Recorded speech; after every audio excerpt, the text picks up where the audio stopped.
Remember the three macroeconomic goals: price stability, low unemployment, and high and sustained economic growth? Is there a tool that we can use to allow us to understand how price level, P, unemployment, U, and real GDP, or quantity of goods and services, Q, are determined?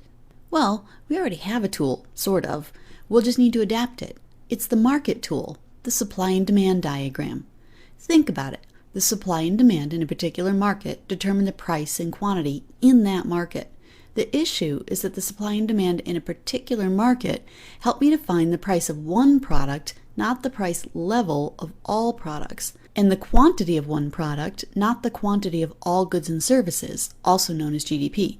The single market supply and demand diagram is actually pretty simple to modify into a macroeconomic model.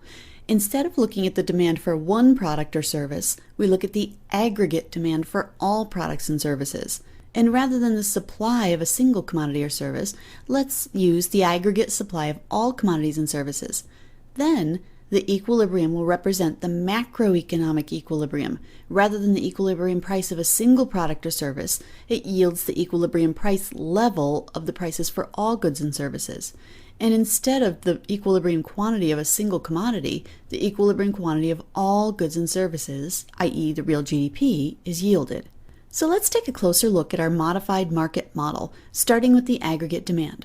Whereas demand for a single product is a collection of all the quantities demanded for that product at various prices and exhibiting an inverse relationship, the aggregate demand for all goods and services is an inverse relationship between the price level in the economy and the quantity of all goods and services demanded, or a collection of all the aggregate quantities demanded for all goods and services at various price levels in the economy.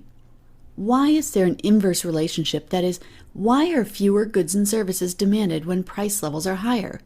Well, for a number of reasons, really. If the overall price level for all goods and services is increasing, other things remaining equal, the existing income cannot buy as much as it used to. Another reason is that as the domestic price level rises, foreign goods start to look much more attractive. Households, businesses, and the foreign sector shy away from buying our more expensive goods. Also, higher prices tend to drive interest rates up. More on that later when we discuss credit markets. But that also depresses the amount of goods and services that the four sectors can buy or want to buy. Just like demand for a single product, a change in the price level will not shift aggregate demand, but only cause a movement along it. Is there anything that can shift aggregate demand? Sure. At a given price level, anything that changes total expenditures will change the overall aggregate demand. Do you remember who makes expenditures on goods and services? The household sector, the business sector, the government sector, and the foreign sector. This means that anything other than the price level that affects household consumption, C, business investment, I, government spending, G, or net exports, X, will shift aggregate demand. For example, in the 1990s, the U.S. stock market really boomed, and many households found themselves, as the market climbed, with increased wealth. This led to increased spending or a rightward shift of aggregate demand. Time to think. For discussion in our next class, what kinds of things other than prices could cause a change in 1. Consumption, 2. Investment, 3. Government spending, or 4. Net exports?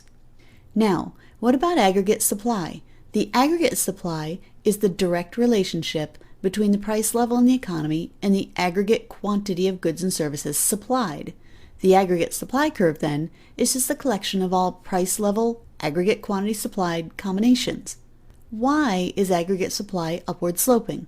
Well, for pretty much the same reasons that a single product supply curve is upward sloping: cost and profit. As the price level rises in an economy, other things staying the same, more producers, even inefficient, high-cost producers, can produce and survive. At lower price levels, only the lowest cost producers can continue. On the profit side, at higher price levels, other things staying the same, profits are higher, giving greater incentive to produce. Time to think. For our next class, what could shift aggregate supply? Again, changes in price level will only cause a movement along aggregate supply.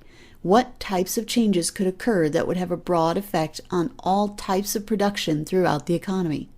Where aggregate demand and aggregate supply meet, we find our macroeconomic equilibrium, the price level, the quantity of goods and services, or GDP, and even an implied unemployment level. More GDP means more jobs and lower unemployment. Lower GDP means fewer jobs and higher unemployment. How will changes in aggregate demand and aggregate supply affect prices, GDP, and unemployment? Next time, does the economy self-adjust?